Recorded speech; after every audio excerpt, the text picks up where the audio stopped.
Hello, welcome to Andre Solo TV. Thank you. Oh, there. Yes. Yeah, welcome you too. Oh, thank you. Yeah. And in here we have an example of a non-Brito-fuckish person in the UK, which somehow destroys this idea that all people in Britain are the same. They are all hypocrites and disgusting and repulsive and stupid. And that's not the case. Let's not be xenophobic. There are some people who are nice and cool and great and fucking freaky. Like this very guy who's called Daft, and he's several things apart from not being several others. And we'll talk to him about the things he is and not about the things he's not. But some of them may be mentioned by him anyway. So, thanks for coming. It's a great pleasure to come. Yes. Okay. He's not a... I don't refer to him as you, but as Jew. Because he's a Jew. A Jew. And can you explain us what's this with being a Jew, and if it's an ethnic thing, if it's a religious thing, if it can be both, where it's coming from, what it means for you in your life, and how is it seen as an international thing, and its implications and all that stuff. Well, what it is to me is an attempt at freedom in a people that are enslaved, and the people that are enslaved is everyone, and it is an attempt at freedom. That's not how it's done. That's not the common way that it's done. It's like a bloodline, ethnicity. It has very little to do with freedom. But They forgot their roots, like so many other things. Okay, so let's go. What are the roots? The Torah.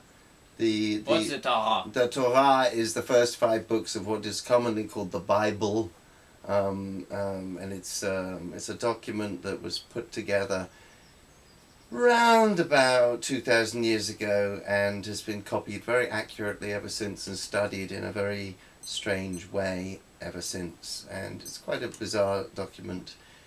One of the main stories of it is the Moses story with Charlton Heston, taking the children of Israel out of Egypt to freedom so that they may worship their goddess, and that's the ultimate story. That's the myth, the creation myth.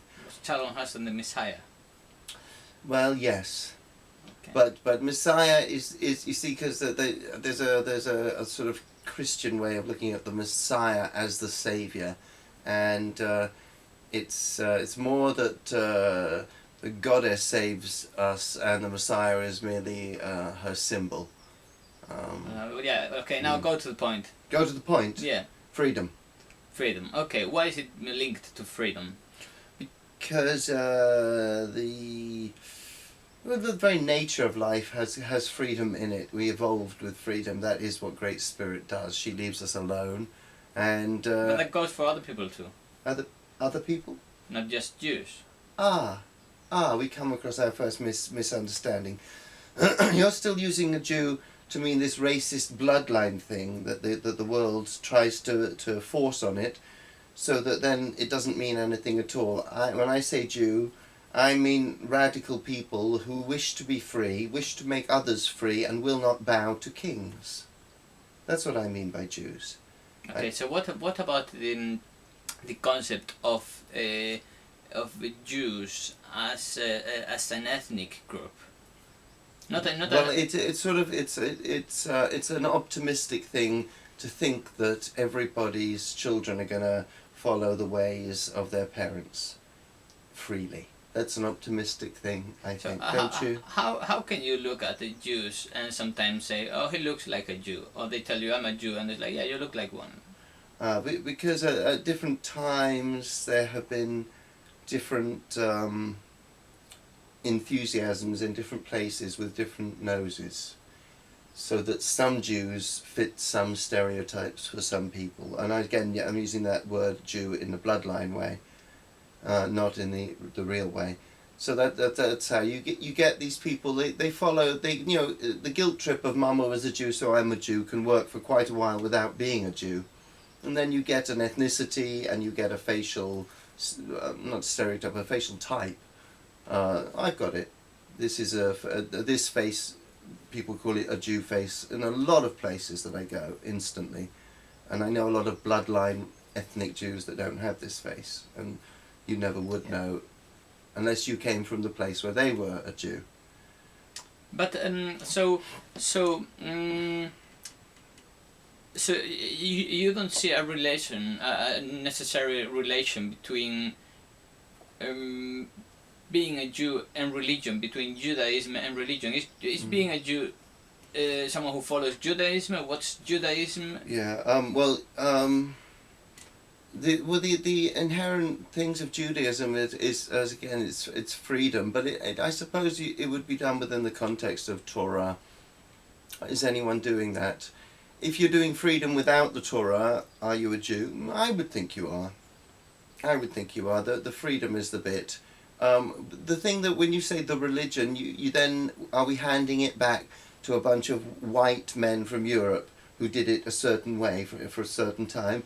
No, we're not going to do that. We're going to take it back from them, and we're going to do it our ways. Yeah, at one time they sacrificed animals to worship the one, and then they moved on to sitting in circles singing, and who knows what we're going to do next, because it's time for a change, clearly. So if it's about freedom, what's the difference between a Jew and a non-Jew? I would say then a non-Jew is still refusing to leave Egypt and still refusing to leave slavery, be it being a slave or being a slave owner. They're satisfied with the system, and they're not trying on any level, even ineffectually. So I'm a Jew. Why? Because I'm not. I left Egypt. Oh yes, you're a Jew. Sorry, I heard it the wrong way round. I heard left from right. Yeah, I heard you say you're a non-Jew. Yes, yeah, we are on the same page. Sorry. So yes. I am a Jew. Absolutely, of course. This guy is opening my eyes to reality. My mother told me I was called Andrew Saulo. But next time I see her, I will open her eyes. You don't know what you gave birth to. I'm not Andrew Saulo. My name is Jew. Jew, fuck you. Jew, fuck you. Okay, so you're making your... That's not your name, yes? Like, for instance, once you considered yourself to be a punk, yeah? And then you cut off your punkish dreadlocks and considered yourself not to be a punk anymore. Oh, no, not because of that. No, not because of that. I'm being sarcastic. But the point that for me is, you will always be a glorious white bird. You will always be a punk. You can't really stop. You do it in different ways. Like various friends who say they're not activists anymore. You do it in their own little individual ways, and it can't be stopped. And that is those two things, the punk and the activist. That's the Jew. Okay. Yeah. Okay. And they tell you they put these cover religions over things to smother spirit, to stop us being free. It serves capitalist patriarchy for everybody to think that Judaism is some boring religion by men for men that constrains you and stops you fucking like every other religion has become. That helps you not get to spirit. Okay, you live in London, you live in Hackney. In Hackney there is the third largest Orthodox Jew community in the world after Israel and New York. And we can go walking around the area and we can see lots of people dressed in these black clothes with their things and so do you feel identified with those people? What are those people? What do they have to do with Judaism? Are they the real Jews? There's a line in a psalm, I can't remember the number, I wasn't prepared, and it says, see your enemies, see beloved, that's the word I use for the Lord, see how your enemies are destroyed like grass. Yes, I think they are a mistake, and they will be destroyed like grass. They are enemies of spirit. I first met them I was answering a helpline for gay and lesbian Jews. That's the first, last and only time I've ever been able to speak to any of those people. So my view of them isn't of their household loveliness, isn't of when they're really getting on and happy. My view of them comes from an angry queer place, and no, they are not Jews. Okay. How you treat your queers and how you treat your animals and how you treat your women will always ultimately define you. Absolutely. Okay, and so it's not a religion, but some people say it's a religion. See, I'm having more problems with the term a religion because, you know, as people who are religious or spiritual or whatever or open to it, they don't confine their learnings to one school or one guru or one religion. You know, you absorb spirit from wherever it is, and is it a religion or I don't know. Why say you're a Jew? Why not? I don't know why. It's getting harder to understand why I go on about it, to be honest, but I do. Okay, those people. And the Torah, no, the Torah. Couldn't give up Torah. It's too beautiful. Do the people what? Is it true? Women, Orthodox Jewish women, do they shave their hair and they put these wigs on? Yeah, they do. A lot of them do that. Scheitels, not wigs. They're called scheitels. Yeah, it's something strange. There's some verse about keeping your glory for your husband or some stuff like that. So they cut their hair and they leave it at home for the husband. The husband. Yeah, they make carpets with it for the husband.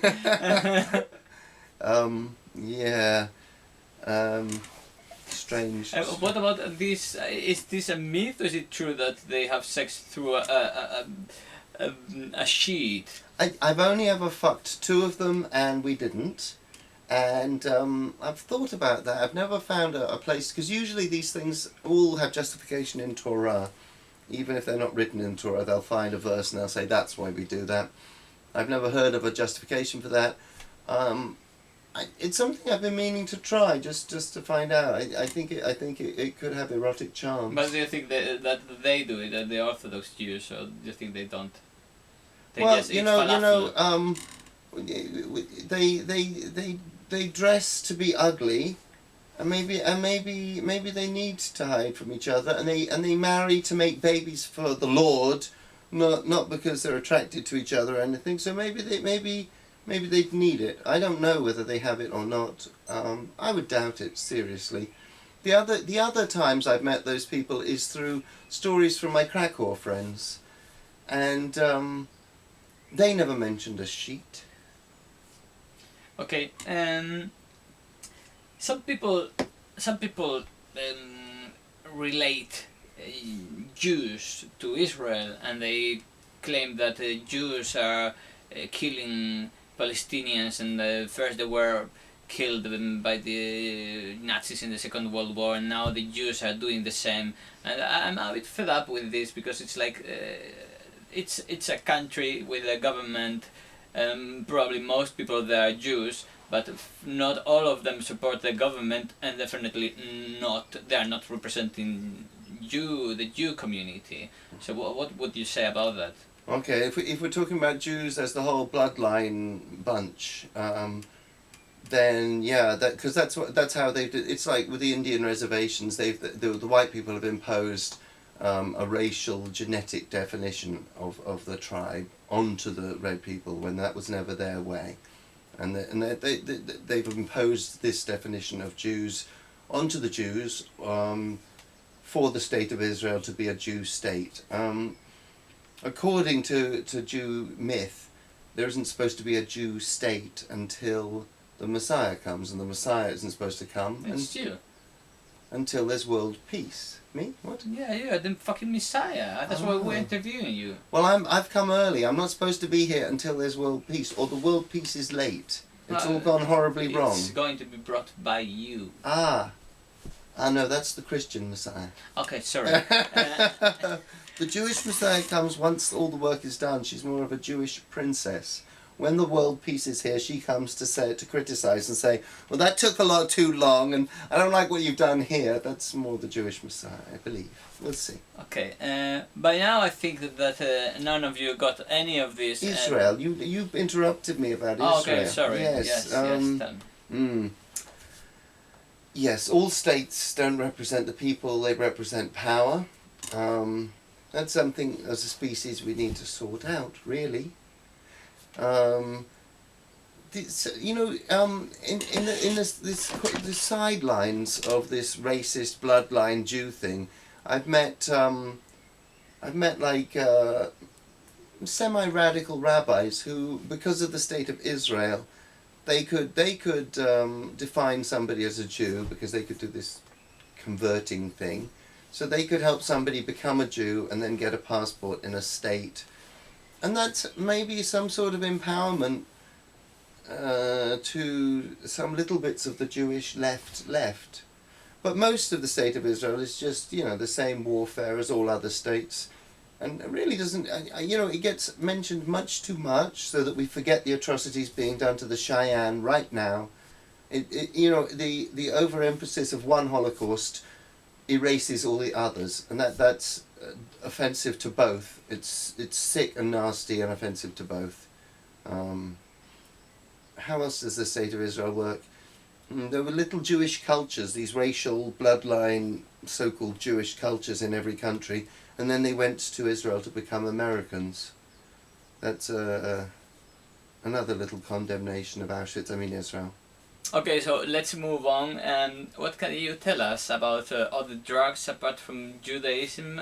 Do you take some? Did you take some? Will you take some? Drugs. How you think of them? Drugs covers such a spectrum of everything from downers to psychedelics, and it's different conversations. It's many different conversations. There's different drugs to be taken at different times for different reasons.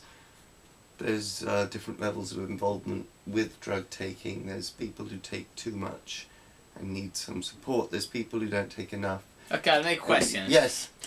When did you start taking drugs? Which drugs did you start taking? When I was 14 or so, there was a bag of drugs. Grandma had been dead for 10 years or something, and I went into the bag of her drugs and stole the barbiturates, and I was off my head and gouging for a week. It was so beautiful. Okay. I don't remember anything before then. Okay, when did you start taking other drugs apart from grandma's? Oh, well, in the next few years after that, I started babysitting for people, and they were always good drugs in there. There was always bottles of interesting things to be, and then I got into stealing drugs, and that was my pharmaceutical phase. And then when I was like 18, I got into marijuana and mushrooms and left my pharmaceuticals behind for many years. Okay, and then you got into heroin and crack and stuff like that at some point. Later. That's more like in my 30s and 40s, I believe. Okay, and some people have lots of prejudice about this, and they think that if you just take heroin once or a few times, then you get hooked on it. And how is that? Have you ever been hooked on it? I think all the people I know who are hooked on it, at one point they made a decision to be hooked on it, and I made a decision way before ever taking it never to be hooked on it. And whether these decisions are good decisions or bad decisions, they seem to be things that we hang on to.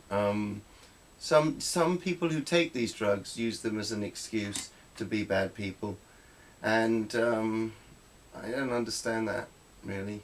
If you need to be a bad person, just do it. Don't blame something else. Don't blame your mother. Don't blame the drugs. Just be a bad person. Just own up. Just carry it. The physical addiction thing doesn't leave people looking very good. The medical profession won't see heroin addiction as a medical problem, and they won't treat it. They give methadone, and that's evil and murderous. And it makes criminals out of people who don't all know what they're getting into. I sometimes am very judgmental of people who get into drugs and do it stupidly, but people are stupid, and to force stupid people, a lot of people who are into drugs also should be into mental health, and they rather than spend any money on them, we let them become heroin addicts. It's there's a whole bunch of stuff going on there as drugs. I like to think that my drug taking was always celebrational and fun. A lot of it was. A great deal of it was. Yeah, I remember. Mm. So what about crack? Mm. Is it like very very very fucking mega addictive? Is it like Yeah, there's a, like when you're smoking it, there's a full hour once it stops, once it ends, when you really want some more. And if you don't get, say, a sandwich in that time, you're probably going to go and get some more money out the bank or something. It's very important to have a sandwich then. I mean, I tried it without sandwich, and it was fine. I mean, Oh, yeah. okay. No, yeah, but you had other things to fall back on, did you not? Yes. Yes. So yes, if you have other things, that's one of the dangers of crack. Is of course one of the other things to fall back on is heroin, and it's usually available from the same vendor, and the temptation is there, and it leads you into a heroin habit because I don't think crack is addictive. You don't think crack is addictive? No, I know, and people can get addicted to anything, but I don't think that makes the thing addictive. I think it's the people. Crack touches the sexual parts of people's brains, and people are very fucked up about their sex.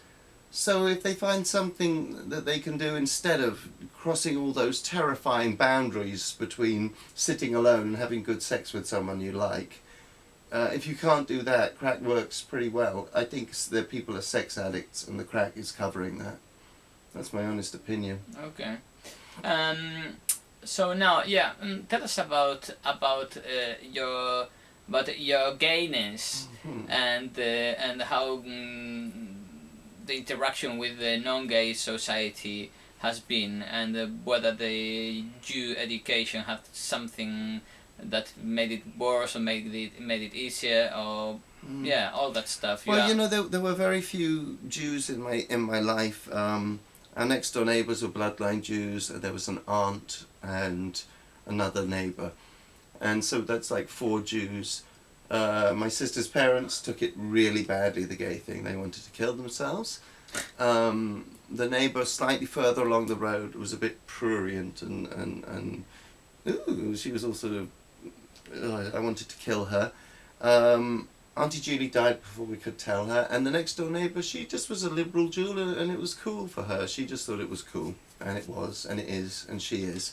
So, yeah, I think that's the point about Judaism is there's no spirit, there's no teaching, there's no religion there. It's just a bunch of people without any spiritual guidance. They haven't been taught to care about each other or themselves. And one of them didn't pick up on homophobia. Pam. Thanks, Pam. So I don't think there is a religion there. There is a religion there, but it's not associated with the people that call themselves Jews. There's no evidence. I've spoken to so many people who have done a bar mitzvah, and the person who taught them how to sing the portion of Torah didn't think to teach them what it meant, or find out what it meant to them, or anything. Which is kind of like Torah is dead. I haven't met another Jew. I'd be interested to meet another Jew. And what about the rest of society? How did the rest of society relate to the gay issue throughout 44 years? Well, I suppose after I was about 18, I quickly learned to find ghettos of tolerance and not mix with machos, I suppose.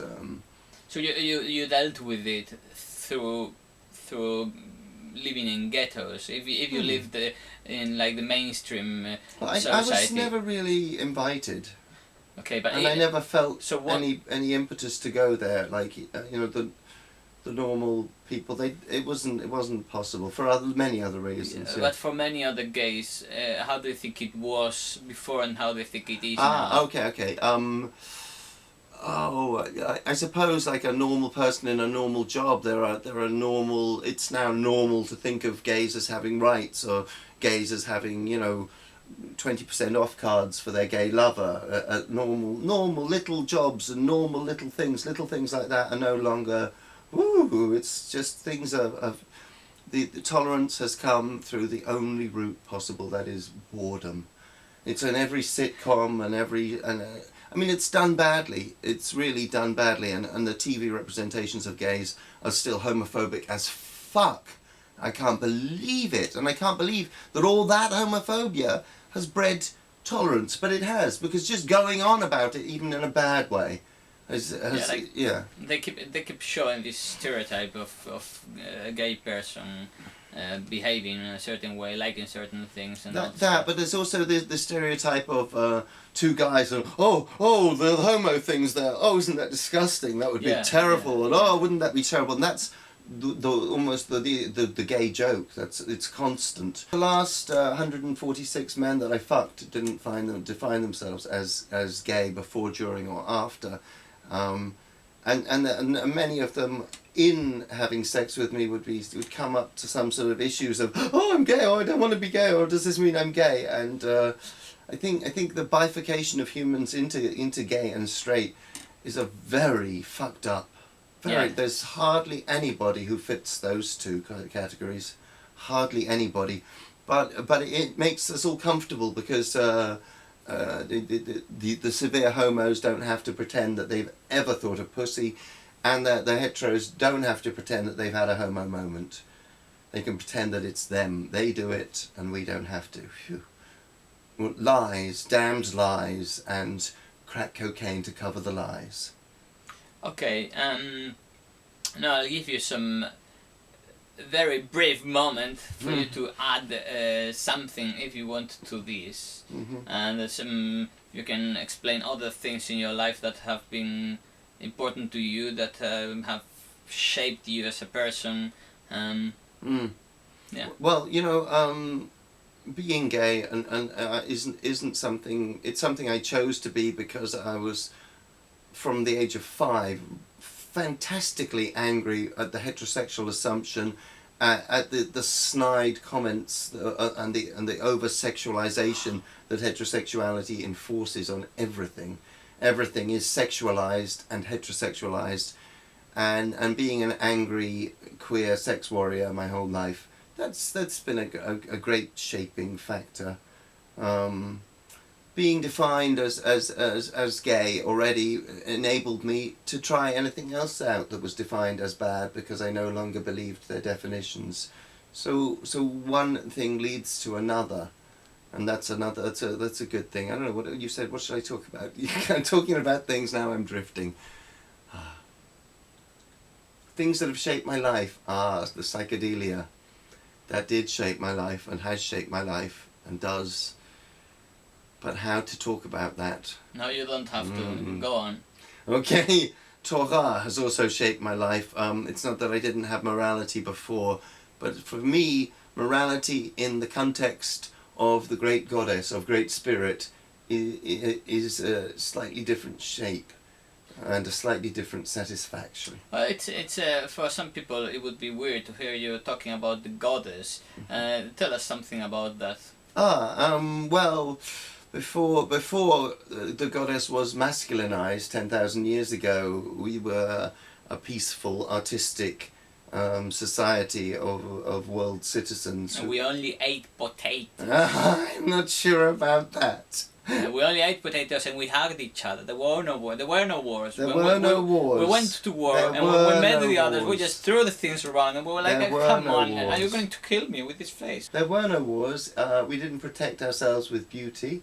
We protected ourselves by being fierce warriors, but that's a long way from having wars. So what about the goddess? Did she eat potatoes? Or?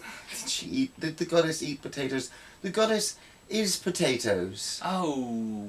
And she is eating potatoes. Okay, of course. so you say they masculinized the goddess. Okay, but it's not simply a process of masculinization and feminization as if these are equal and opposite. These are not equal and opposite. The goddess wasn't a fictional thing that we had to believe in. She was our bodies, she is our bodies, she is a potato, she is the earth, she is the spirit that goes between all these things. Then they masculinized it, colonized it, and turned it into something fictional that made it bad to masturbate, yeah? It was okay to masturbate under the goddess, even if you thought about other people with similar genital parts as your own. Shocking horror, isn't it? I know. Do you need a minute? No, we have a few. Oh, okay. So goddess, yeah. I'm loath to talk about it also because I know that the rest of the world is going to pick up on the fact of the human religious worship being goddess centered for thousands and thousands of years before the male thing screwed it up. And I know that when they pick up on this, they're going to do goddess worship, and they're going to do it really badly. And so goddess is going to mean something worse than God in 10 minutes. So I'm loath to use the word. I'm loath to use any words. I'm loath to talk to humans at all. Are there any humans there that could ever understand anything worth understanding? And if there are, they already understand it. There's nobody to save, and there's nobody to talk to. Okay. Something else you want to add? After that negativity, give me a clue. Give me a subject. Food. You are one of the people that I know who eats best. You eat lots of raw stuff, yes. but you eat boiled stuff. Well, I try. Recently, the boiled stuff, I've tried to restrain it to just a few grains of all my vegetables. But you are not frying stuff, nor anything. Yeah, again, that's an addiction, and it's a principle. And every week or so, I break that rule because I haven't overcome the frying addiction. And I'm interviewing you. But yes, but you no, should tell me first. It is an addiction. No, well, I said I'd given it up when I was being successful, and then I had a bad day. You know, like you do with addictions. Everybody does, yeah. So yeah, occasionally I do, but mostly the skills are getting there, and also I have a new lover that I'm showing off to. That really helps because for years I've been picking up food wisdoms from food freaks from my little ghetto, and I've learned a lot of amazing stuff. You learn to be a celiac. Do you pronounce it like celiac. that? Celiac. I don't know if I learnt to be a celiac. I think that's a very good... You and Mr. Oaken, they both think that, but no, I don't know about that. Okay. And then you can eat these solanaceae. How do you pronounce them? Solanums. Solanums and gluten. Solanums are plants like tomatoes and peppers, potatoes, aubergines, and we don't know of any more. But well, deadly nightshade and tobacco, but yes. Well, I mean, taking me away from those things, my body gave up gluten and solanums, and that enabled me to open up to true freak food. Yeah? Apart from the fact that he doesn't eat animals for. Well, of course. I mean, of course, animals aren't really food. Yeah. I was talking about food. But veganism is food, and veganism is kashrut, and you can't. There's no way of stealing milk nicely. Yeah. Anyway. What was I saying? Something about food. Yeah, being celiac and stuff like that. Yeah, that led me to freak food and a diet that's not so dissimilar from most of the cancer survivors that I've met. Lots of amigas, lots of flax. Oh, flax. Oh, in Spain we have lots of amigas also. Yeah. You do? Yeah, and amigos. Yes, my amigo. Very nice. Yeah, people need more amigos, so you're sure they do. They just use that word and they mean acquaintance. So, I'll tell you to fuck off now. And thank you very much for being in Android Solo TV. Yes, a great pleasure. It's been a pleasure too. Thank you. And I'll have to edit that because you talked a lot. Go on, edit it, yes. Okay.